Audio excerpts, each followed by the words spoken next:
Hello and welcome back. We are completing this course with topic 12.1, analysis of algorithms. We're now going to be going through merge sort and quick sort and talking a little bit more about that and sort of comparing and contrasting the running times of the different sorting algorithms. So a quick reminder on merge sort. So we've seen the basic algorithm already. We saw it during sorting. We talked about it again very briefly during the recursion topic, and now it's coming up again. So this algorithm basically splits an array into two smaller arrays and then sorts the two halves. And we just keep recursing. We just keep doing this. So we just keep splitting, and then sorting, and merging them back together. And we merge two sorted halves into a final sorted array, and we're done. And I do have this in pictures just to help us remember. So here's just like an unsorted algorithm right now, or an unsorted array right now. Basically, the algorithm splits it in two, and we end up with the two halves. That's going to end up split in two as well after we call it again, and we end up with two halves again.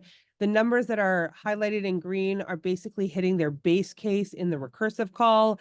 And then the other ones are going to have to go again. And on each of these, no further splitting is needed over here. We now have everything hitting their base cases. And we can sort of see at what level here the different scenarios are happening. So once we hit, let's just look here again. Once we hit the very bottom of these, what ends up happening is these get merged back together in sorted order, and so do these. And that's what we can see happening here is, oh, I should have flipped those arrows. Curses. These two end up being put into here in sorted order, and these two end up in sorted order. And then it happens again. These ones end up in sorted order here. These ones end up in sorted order here. And then all together, these together end up in sorted order here. I'm so sorry I didn't flip those arrows. Now, the confusing thing with just explaining merge sort in words like this is often that we look at this and it's so overwhelming because we don't understand how this could happen in parallel. And it does not happen in parallel. That's not what happens. And without a better understanding of how these sort of like tree-like structures work, it can be really, really overwhelming to sort of follow what's happening here. So what I've tried to do is I've tried to sort of draw it out for us using the runtime stack, not in an entire example because it becomes way too massive, but just as a general understanding so we can compare our tree drawings to what's actually happening on a computer. So let's start with our main call, and main has this like merge sort that gets called.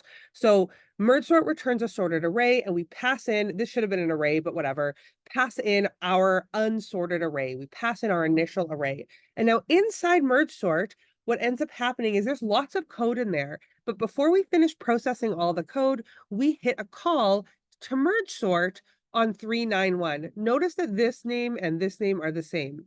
Before we finish even running all of merge sort, what ends up happening is we split this in half and call merge sort on the front half. And so what happens is we end up with another call on our call stack. Before this could even finish running, it's got split in half, and we ended up with another call to merge sort with just this half. And then before this half could finish running, it got split in half and another merge sort call happened. And we ended up with a sorted merge sort call with just a 3. Now, at this point in time, this merge sort call hit a base case. A single element is a base case. So we end up returning just this single element back up to here. And now this call here can finish running, which means now that call can call merge sort on the other side. And notice that that also will have hit a base case, which means this will also return back up to this call with just a 9 in the other half of the element. So this call here returned left single element 3. This call here returned right single element 9.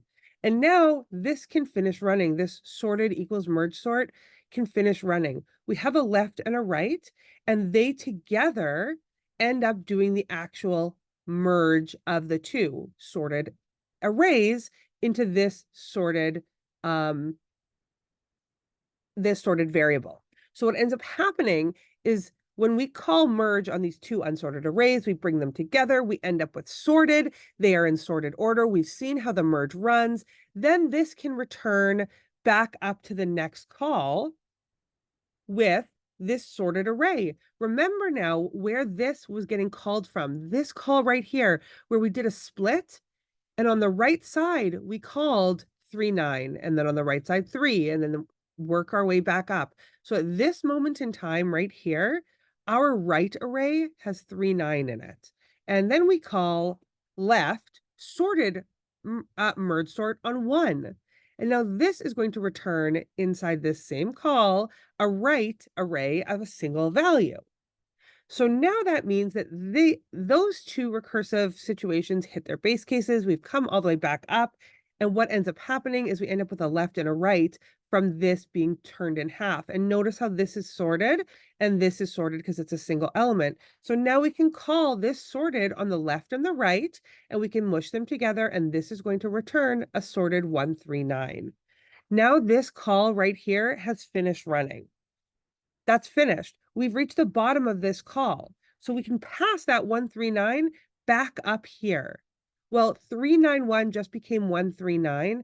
And now the right half of the array gets to start being sorted. So that exact same process I just walked us through happens on the right half as well. 735 gets split into 73, gets split into 7. 7 comes back as sorted. 3 goes in, 3 comes back as sorted. 3 and 7 are now going to be mushed together in a merge. They come back out. 5 comes back as just sorted alone. 3, 7, 5 all figure out how to get sorted together. And we end up with these two halves having been sorted on their own, 139 and 357. And now this merge sort call, our initial merge sort call, can go ahead and call the merge on the left and the right. It will do the basic left-right merge back together. And we end up with a crazy sorted array, which is actually bonkers when you think about it. But that's what happens. And now we can actually see how merge sort doesn't run in parallel. The important things to consider here is, I want to just flip back for a quick second. I wish I had this tree here.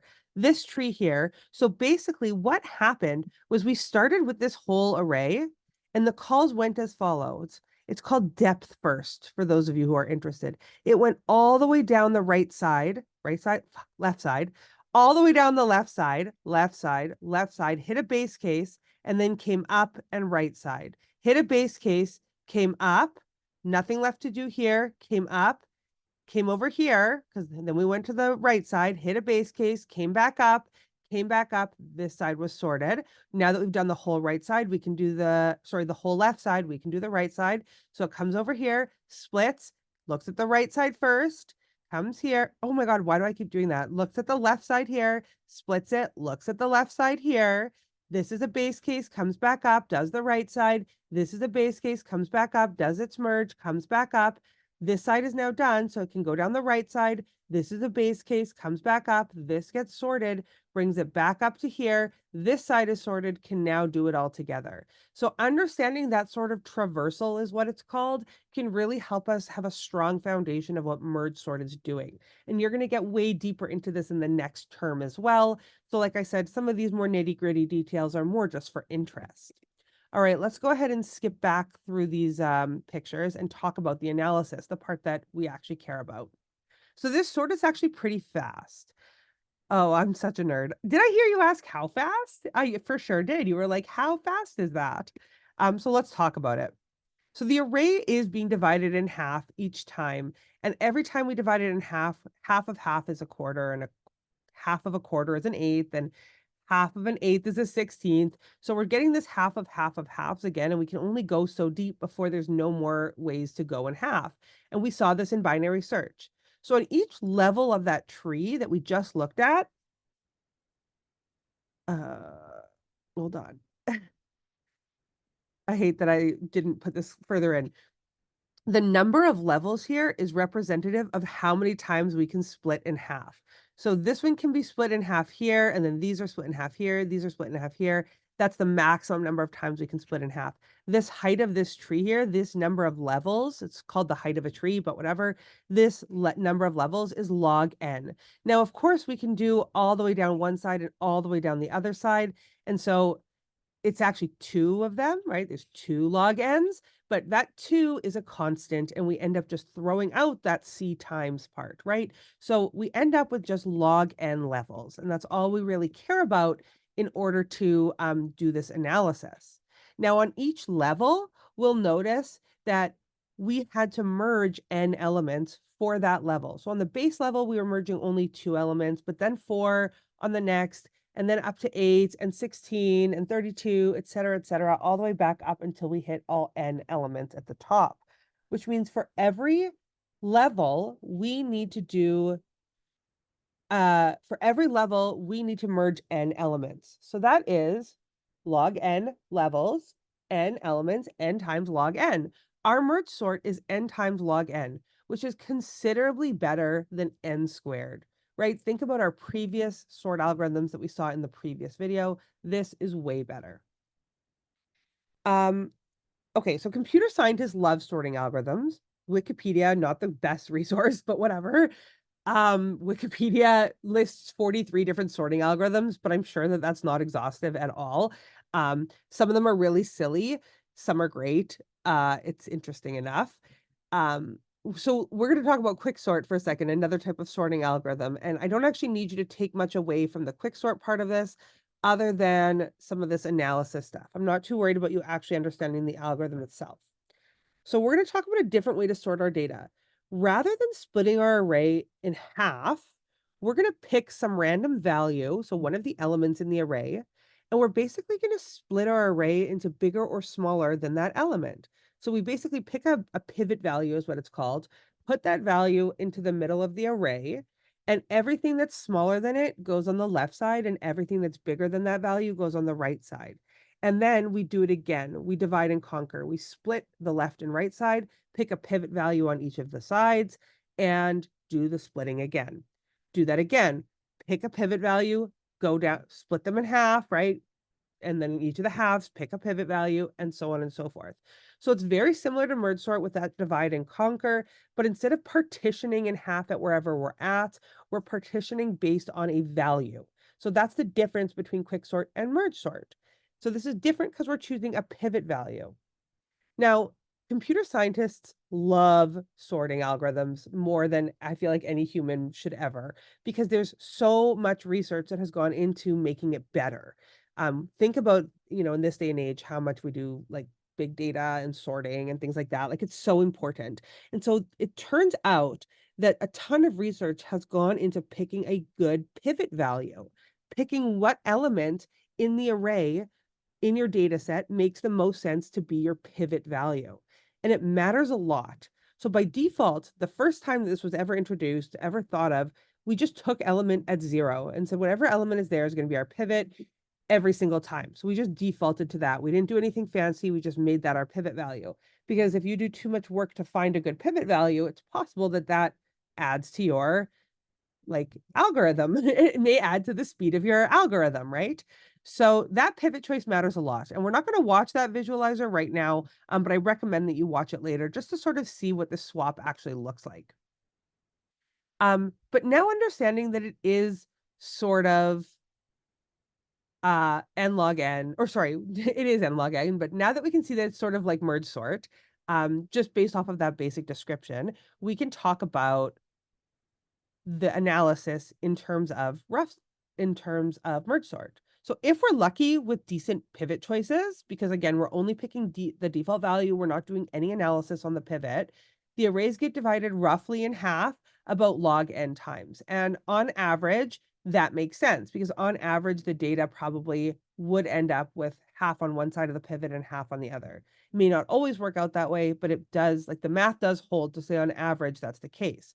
And then on each level, just like in the previous example, we're partitioning over O of n elements. Across the whole level, we end up with O of n elements on pretty much every level except for the last one or two. So we end up with another n log n algorithm on average. But it's not that simple because that pivot choice matters so much that if we make a bad choice for our pivot, the arrays do not get divided in half and we completely lose the efficiency of quicksort. So notice here that we said that it was O n log n on average. So on average, we get the same runtime as merge sort. but not always. Sometimes we can end up with an n squared algorithm. That 2 is too low. It's supposed to be n squared. Worst case, the first value in the array of the pivot, sorry, worst case, we default to the first value in the array as our pivot. But if we already have a sorted array, we are moving one cell at a time every single level of that tree. And what we end up happening then is that quicksort gets called n times instead of log n times, and this becomes an n squared algorithm. This is as bad as selection sort and insertion sort and bubble sort in its worst case. So there actually are a lot of ways that have now since been designed to choose a better pivot, but they start to become a little bit more complicated, and it's kind of an information overload. So you'll see more quicksort in your second year of computer science. For right now, the takeaway is kind of just the interesting scenario being an already sorted array can cause problems for our sorting algorithms, and that can happen. The chances of it happening out in the wild are, of course, much lower than being unsorted, because unsorted can mean anything other than sorted, and sorted only has one true value. So of course, the chances of it happening out in the wild naturally are pretty low, but it is still interesting and something, we have to consider depending on the data set that we're working with. So the main takeaways when it comes to studying for this course is how to roughly analyze the speed of an algorithm. So not just memorize the analyses that you've seen here, but the actual process that we took in order to analyze them. How did we figure out the linear search um, algorithmic speed? How did we figure out that binary search algorithmic speed? How did we determine it was log n versus n? So not just memorizing those values, but actually if I gave you a piece of code that had 3 loops nested inside each other, and each loop ran from 0 to n, understanding that that would be n cubed. But if I had 3 loops nested inside each other, and the first 2 loops ran n times, and then the innermost loop ran 10 times always, that would be like n squared times 10, and that 10 can get knocked off, and that becomes n squared. So really understanding that difference between constant values and the n, and how the n is what actually affects the growth of these algorithms, not the constant values. It's also important that you take the names of the algorithms that we saw here and know what they are. And that includes quicksort, understanding that you take a quicksort pivot and then you just move bigger and smaller elements to either side of the pivot.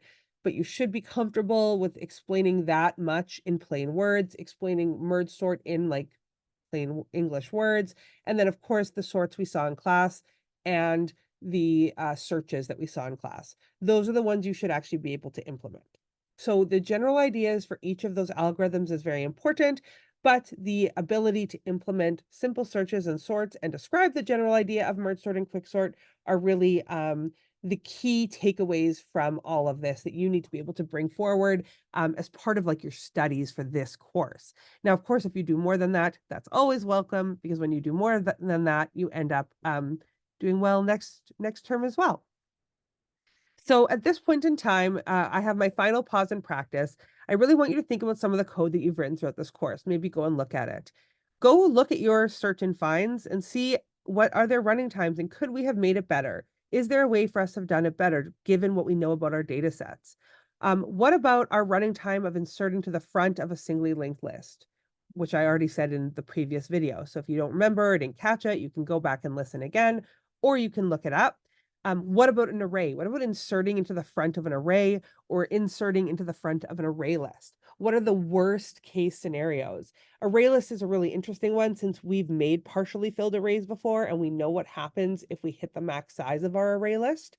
We have to think about that as part of our insertion here and ask ourselves what is a really smart way to implement a resize and copy for an array list that doesn't add to our running time, because there absolutely is a way to do so. Can we think of any situations where it's worth using an array, but we would also require a frontal insertion, even though we know that a frontal insertion is going to take way longer in an array? Are there situations where that makes sense? And can you think of any? Let's also consider some different scenarios just from our lives that we may have encountered and think about how efficient the algorithm was during those events. for example, virtual Taylor Swift queue. I've mentioned it before, but like how efficient do you think that algorithm was? And how did that work? What about priority registration for classes? How it works when you go register for classes on Aurora and how it must be making those choices. It does do some kind of priority, so it's a little bit more like an priority queue than just like a default queue. Um, how about the best way to spend your weekly grocery budget? That's always a really neat algorithm to sort of consider. When my kid gets his like allowance from cleaning or whatever he's doing, and he like wants to take his $5 to the dollar store, watching him figure out what the best way is to spend his budget of that money is so cute and funny. But it's really an interesting problem to think about right now, now that you can think more about what would be the most efficient? What are some ways that we could go about solving that problem? Also, like, I don't know if you've ever been to a maze in corn in St. Adolphe, like in here in Winnipeg. Well, it's not in Winnipeg, it's in St. Adolphe, Manitoba, but like so close to Winnipeg. But they have this massive corn maze. And like, again, I have kids, so if I do it with my kids, we're never doing it very efficiently. But like, there are efficient ways to get through a corn maze. Consider them, consider what that algorithm might look like if you were to treat a 2D array like a corn maze.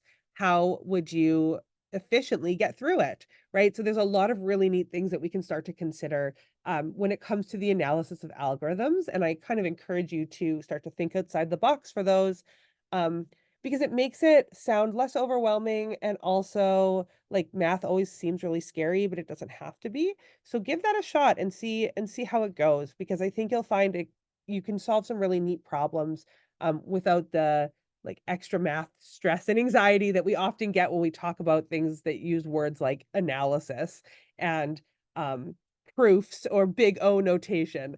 So yeah, give that a shot. Anyway, thank you so much for this great term. You did it. This course is done. And hopefully we will see each other in the future, or if this is, if I'm actually your instructor at this given time on the final exam. So yeah, thanks again.